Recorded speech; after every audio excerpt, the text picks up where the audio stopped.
Satnam, Waheguru Ji Ka Khalsa, Waheguru Ji Ki Fateh. Welcome to another program in our continuing series, Your Miracle Mantra Moment. And today we're going to do the same format. We'll chant Dhandan Ram Das Guru, Jinsiriyatine Savaria for 11 minutes. And as I've told you, if you've tuned in before, this can be done in a couple of different ways. You can simply sit and listen, meditating with your eyes closed perhaps, or you can sing along with the words. And I think probably someone will put the words in the comments area shortly. And if not, you can find them online pretty easily. And there's a third way you can do this, and that is to do this as a meditation where the thumb is held up, and there's a mudra to this. The right thumb is held up. The left hand wraps around the thumb like a fist. And then the right fingers come up along the back of the left hand. And you simply and gently hold your hands at your heart center and your elbows are relaxed at your sides. And you can have your eyes closed, or you can focus at the tip of your nose with your eyes 9/10 closed. So those are all options you can choose from. We're going to start here in a moment, and then afterwards we'll discuss some topics from Sikh Dharma. So let's start.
ਅਤਲ ਅਤਾਂ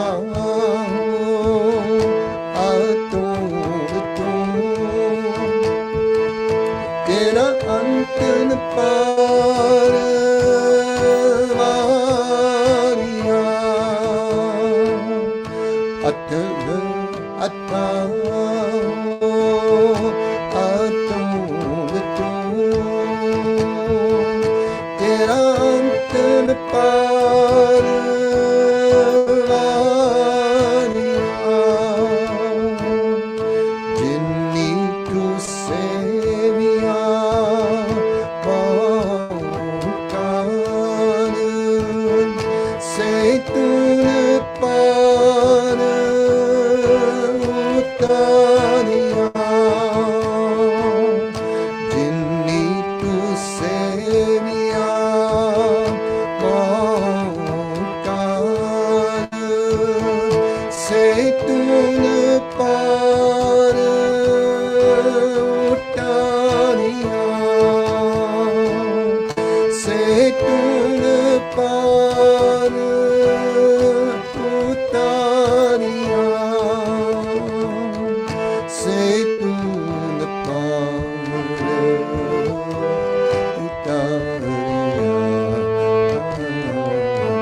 ਸੱਚ ਤੇਰਾ ਪੇਸ ਕਾਰਿਆ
Waheguru Ji Ka Khalsa, Waheguru Ji Ki Fateh. So welcome to all of you who have arrived in the last several minutes. Glad you could join us. I'm going to bring the computer a little closer so I can read the comments.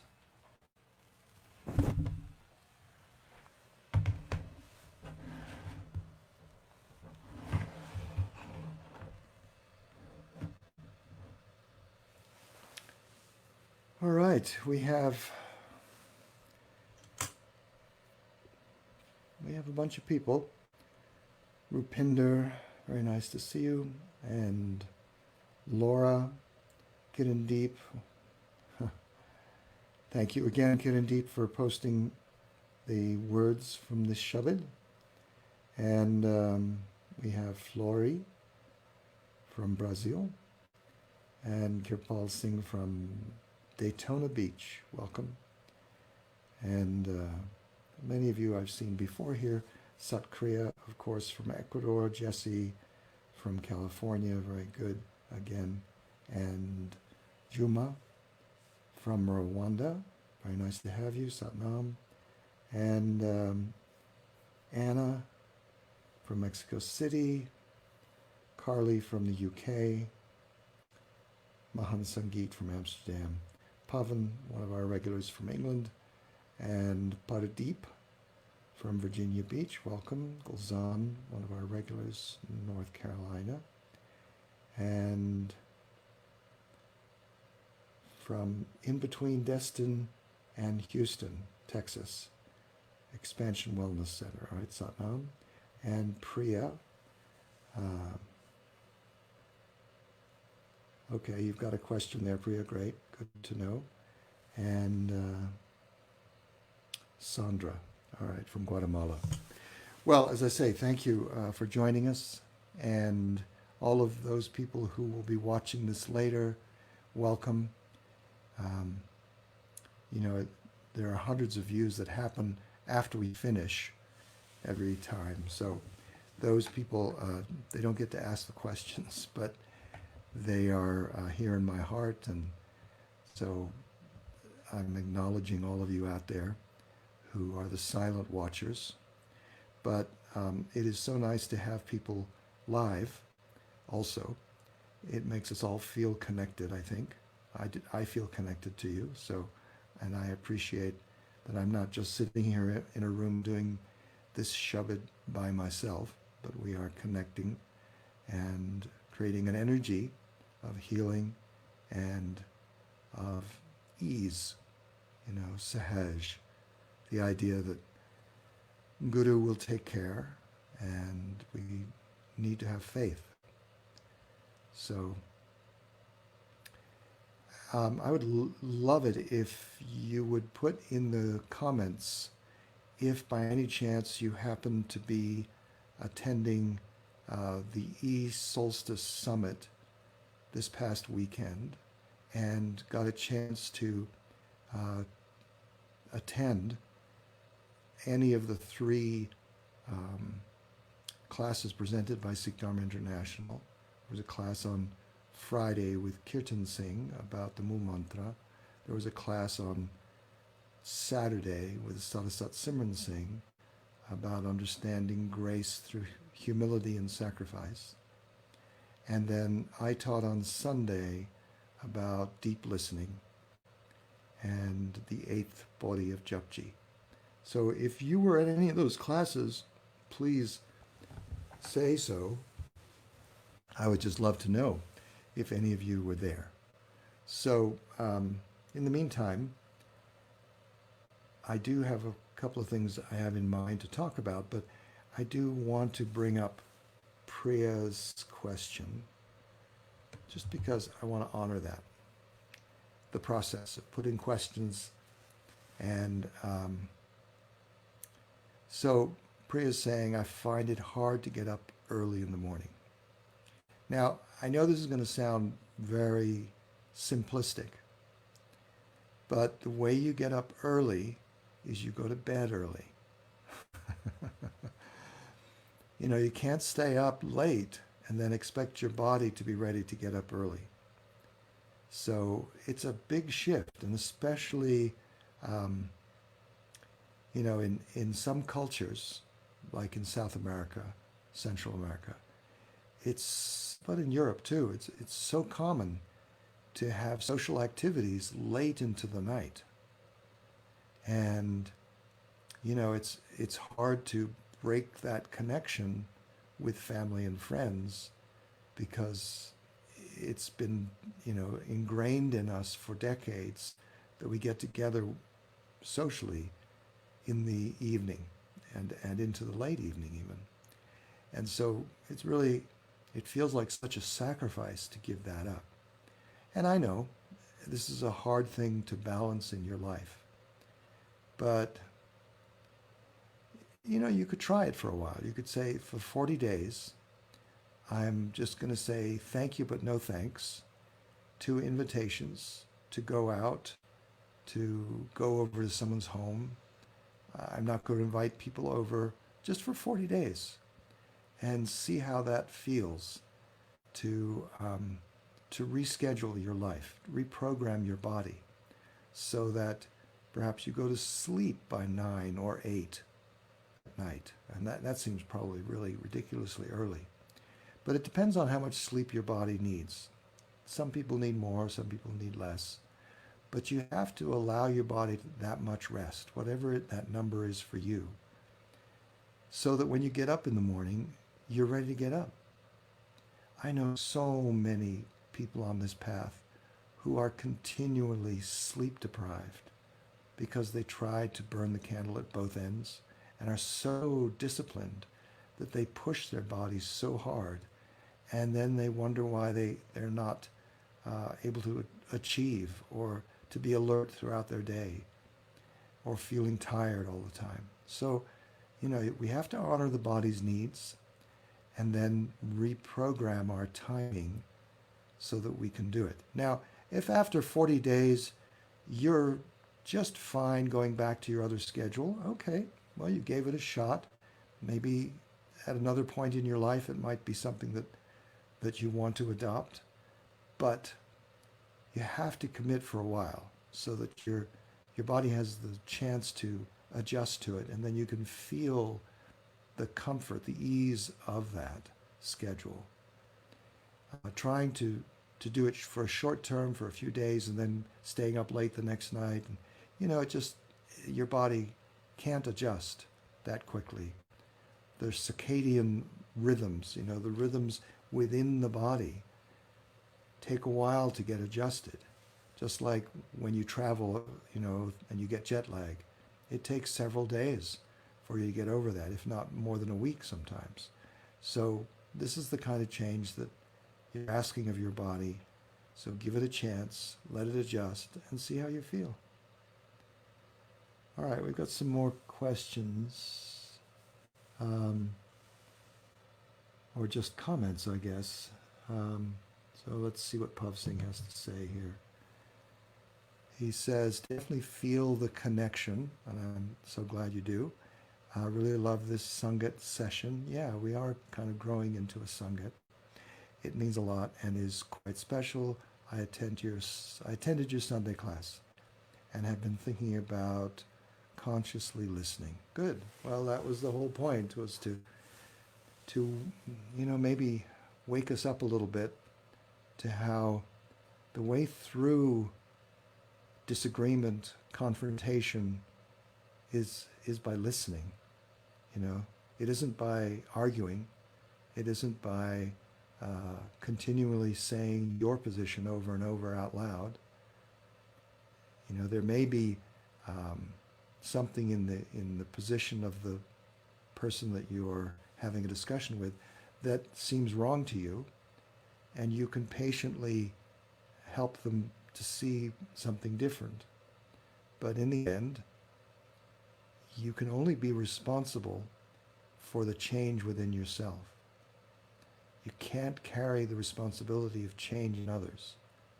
They have to do that work. So you can present your ideas, but then you have to be detached. You have to be unattached to how they process that, maybe how long they take to process that. Maybe they never process that.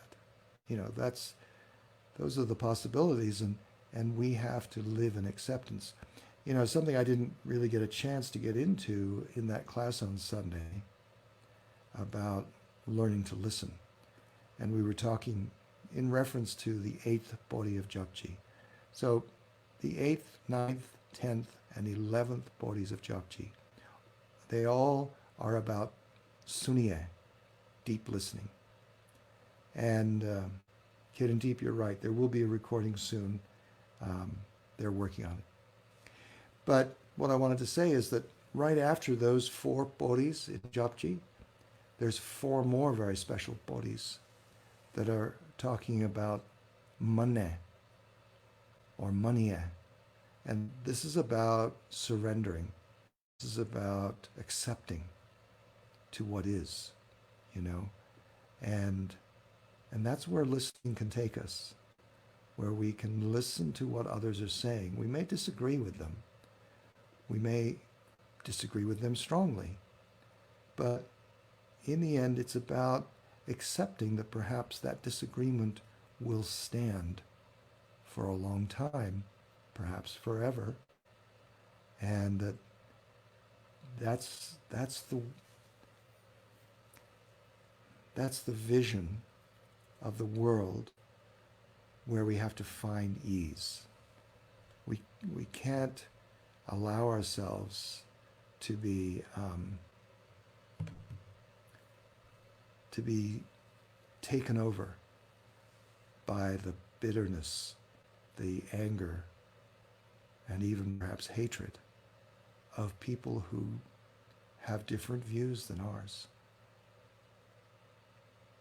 And so Gulzan is bringing up this topic right away, and he's asking about spiritual bypassing. And, it's a touchy subject. I have to tell you, I'm not so definitive on explaining how to deal with spiritual bypassing. But spiritual bypassing is very much something that people do a lot who are on a spiritual path, who practice yoga, practice meditation, live a religious life. It's when the dogma of their spiritual path prevents them from being able to see and listen to what is. You get so elevated, you think, that you get detached from how other people may be hurting. There's pain in the voices of people that you may be listening to. And, that was never your intention as you started out on the spiritual path, to ignore people's pain. And yet, it's so easy to end up there in this spiritual bypass. Just, I'm holier than thou. I can see it all clearly. You're caught in the Maya. Whatever those excuses you make up, they're just excuses. They're just rationalizations for you to be able to stay insulated in your little world of spiritual bypass. So, and I've been there. I'll probably go there again. It's like this is a constant vigilance it takes to be aware of when do we step into that, and when are we not being in the moment and not evaluating each situation authentically, spontaneously. And it's a big ask. It's a big thing to take on, that responsibility of doing what we can to stay in the moment and to be true to that moment. It's not something that comes so easily.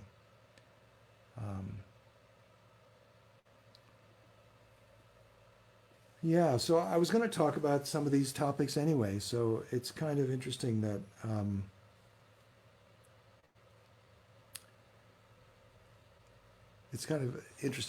that's where people are going anyway. But I guess, Gulzan, having the fact that you were in that class, that's obviously you're thinking about that and bringing it. And Kirandeep is asking, do I have any advice to prevent us from falling into that trap? Yeah. Well, the cosmos is an amazing teacher. And what did it just do to all of humanity over the last several months?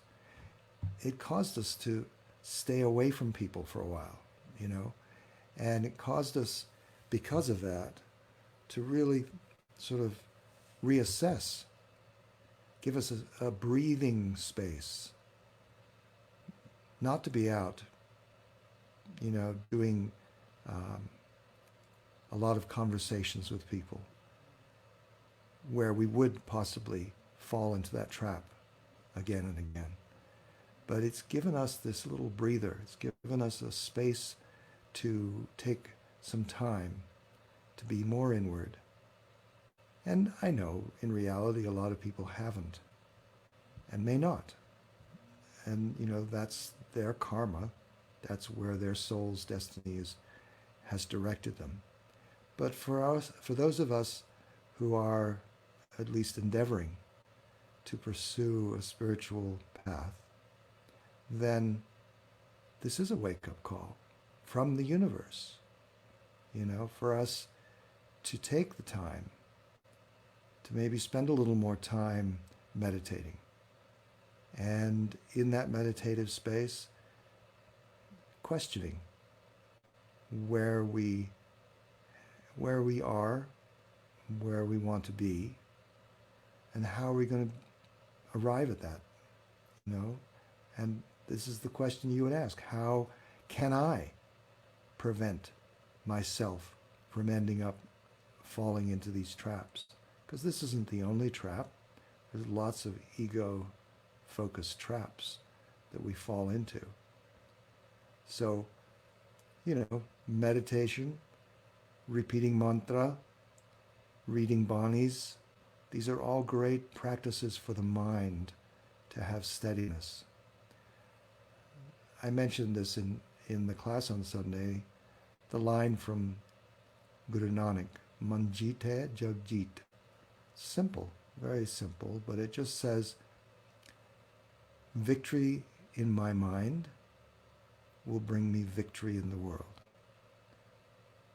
And not that the life in the world has to be seen as a battle, but rather that our victory on the path of spirituality is exactly this, is being able to identify those traps before we step into them. to developing our radiant body, our radiance, our ability to reach out so that we can sense when something is arriving that we need to pay attention to so that we don't fall into that trap. I'm reminded of how many of us may relate to this when you're at a party, let's say, and someone is talking to you, and suddenly you realize that you've been talking for a while, and you don't even remember what it was that you've been saying.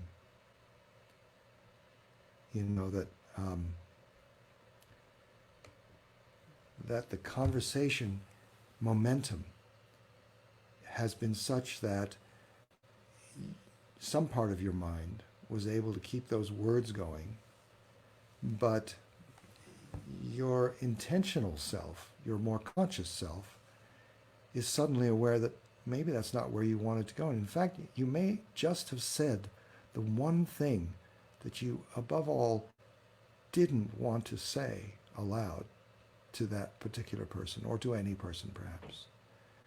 So it's developing the mindfulness. So yes, we have an opportunity during this time of COVID-19 withdrawal. Like we have retreated into our homes, and it's an opportunity to develop a stronger practice. But then the next step is, how do we decide, how do we train ourselves to carry this off the mat? How do we carry this skill that we have learned, this awareness?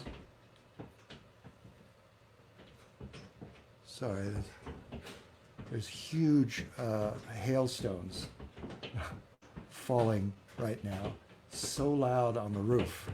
And I'm sorry if it's, you may not be hearing it, but it's rather distracting. Anyway, I hope that's explained a little bit, Kiran, about how you practice taking this off the mat, taking it into the world, and becoming more aware before it happens. Another good thing to practice is taking a breath before you say anything. I know it sounds so simple.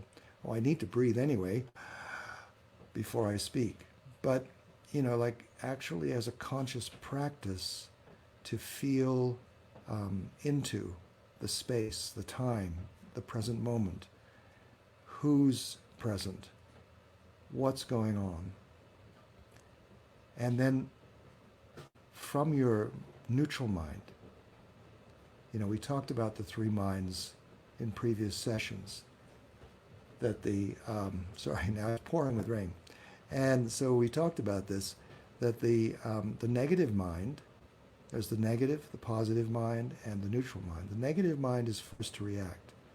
So when you're out and you're talking with someone and they say something that triggers you, especially triggers the negative mind, and that reactive mind comes first, and it wants to push back. It wants to shut down. It wants to win, right? So this is where you have to take that breath. And in that breath, you're pausing and checking in with your positive mind. Is there something here that the positive mind can see? Is there a silver lining? Is there some way to understand this situation differently? And there may be, or there may not be. But then you step into the neutral mind. And in that moment that you've taken that breath, with practice, you can get to that neutral space, where then the question becomes, what is the highest outcome? How shall I respond? How shall I act that will serve the best for everyone, And that takes a little practice to get get there quickly. But it's about opening to your intuitive knowing, and people don't understand this intuitive mind very well. We talk about, sometimes we refer to women being more intuitive. Well, I think they generally can be because, well, a lot of reasons, but they're more in touch with their emotional self generally. And so this intuitive sense is something that we all can have, though. And you have to trust it. It's there. We all have it. But we have to get some experience under our belt with it. That means being out in the world and allowing yourself to notice what your intuitive mind is telling you. And then try acting on it. Try acting based on that information.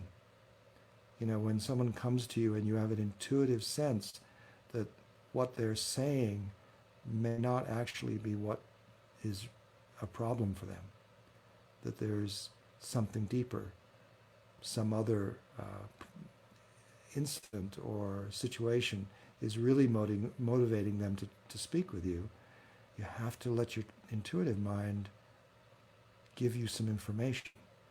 Now you could act on that. You could respond simply by addressing the person and with respect, saying, well, I wonder, is there something else that is disturbing you? Is there something that I've done previously that is at the heart of this communication?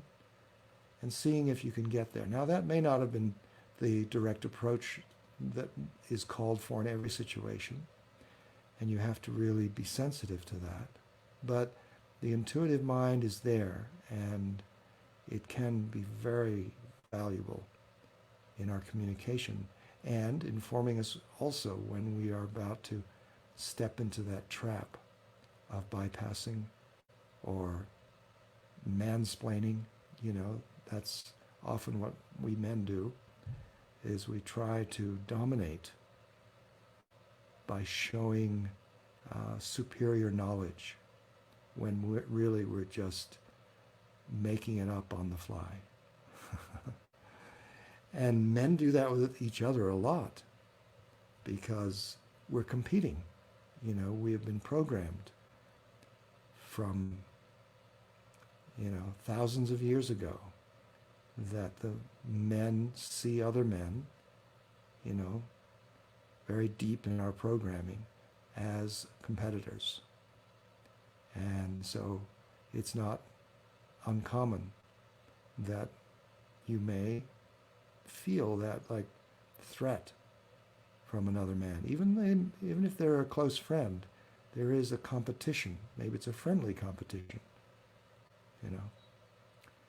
But then with women, men also try to explain, to assert their dominance, And this is where being in a relationship with a strong woman, especially, is such a great help, so that you can really get that checked, at the door, so to speak.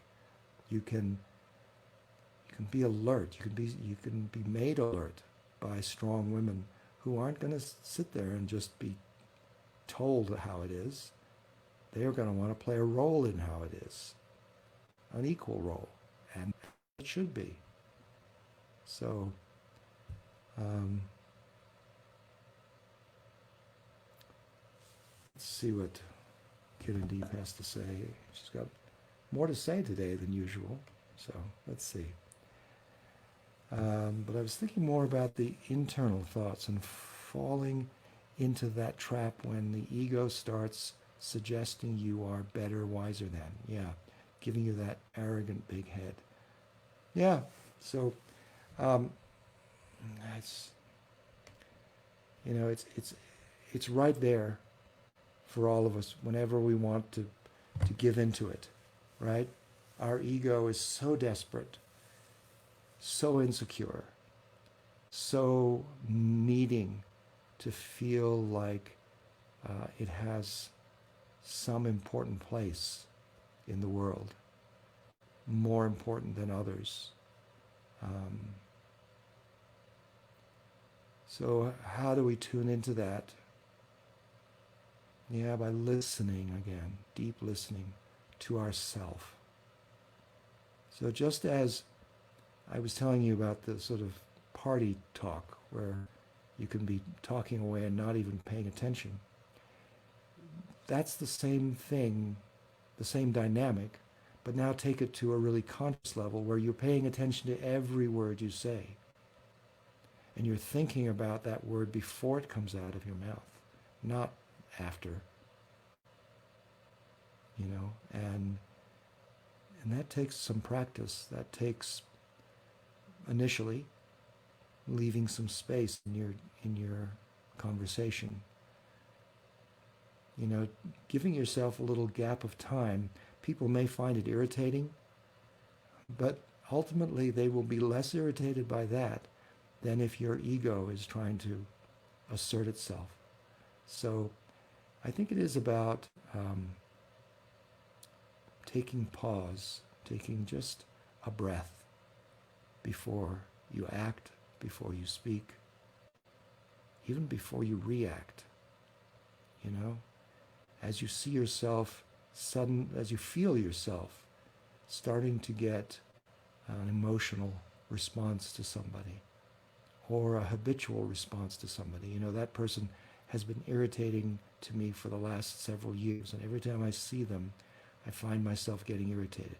Well, this is something to pay attention to, because just as I said earlier, we can't expect to change other people, but we can choose to react, to respond differently in situations. So that's about attentiveness and practice. Keep saying to yourself when you see that person, I accept you as you are. I may not want to be with that person a lot, but at least I can accept them for who they are. I don't need to keep running that judgmental tape over in my head, around and around. I see their weaknesses, but I also see that, they have some strengths. They have some values. They have some virtues, perhaps. And that, as we say in the Ardas, to look beyond that surface level of problem and see the God, see the divine in each person, even if they're nasty, even if they're really irritating, bad, just see it as an expression of the divine. And how are you going to respond to it in this life? That's the challenge. So I'm going to wrap it up now. I want to say thank you all for being here again today and making our kind of sangat, satsangat that we have. And it's wonderful. So I ask you, remind you, please share this around. Please like it. And I will be back on Thursday. But I want to, I know you're seeing the streaming notice at the bottom of the screen. I wanted to let you know that my guest on Friday is a very interesting young man, Kirit Singh. I've known him since he was a child, and he's been doing just incredible research into very ancient forms of Indian music and Gurbani Kirtan, and he's been working with this project called the Mardana Project, and he is a PhD student right now. And I think it'll be a very interesting talk with him on Friday. And then the following week, we're going to have a very well-known musician guest. His name is Guru Ganesha Singh, and he has a band called the Guru Ganesha Band, and they tour around, or when they could tour. They do a lot of touring and playing mantras and shabads as well. And his wife is a very dear friend of mine too, and she teaches a program called, she organizes and leads a program called to the Journey to the Heart of Sikh Dharma, which is a ongoing program where they meet on the phone each month and they discuss various topics in Sikh Dharma. So that's great. And he'll be my guest, and I think you'll find both guests really wonderful. So I thank you again, and we'll see you on Thursday perhaps. So until then, please stay safe, stay healthy, and stay home if you can. Satnam. Vaheguru Ji Ka Khalsa, Vaheguru Ji Ki Fateh.